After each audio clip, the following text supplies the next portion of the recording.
За хүмүүсийн суудаг түгээмэл суултуудыг та бүхэндээ харуулж байна. Тэгэхээр энэ суулт болгон бүгдээрээ одоо нуруунд сөрөг үр дагавартай байдаг. Тэгэхээр яг ямар сөрөг үр дагавар нуруунд үүсгдэг талаар энэ удаагийн бичлэгээрээ тайлбарлалаа.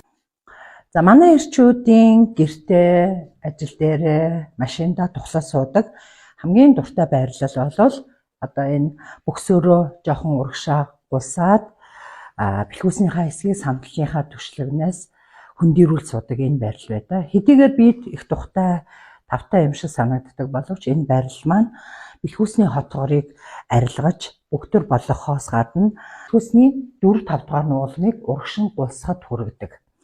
За 4-5 дугаар нугалм урагшаа гулссан тохиолдолд гулсан нугалмыг гулсаагүй нугалмуудтай нь холбож бэхэлгээ гэдэг хагалгаа хийхээс өөрөөр эдгэх боломжгүй учраас энэ байрлал бол маш хортой байрлал юм аа. Тийм учраас ийм байрлалаар суухгүй байхыг хичээцгээгээрэй.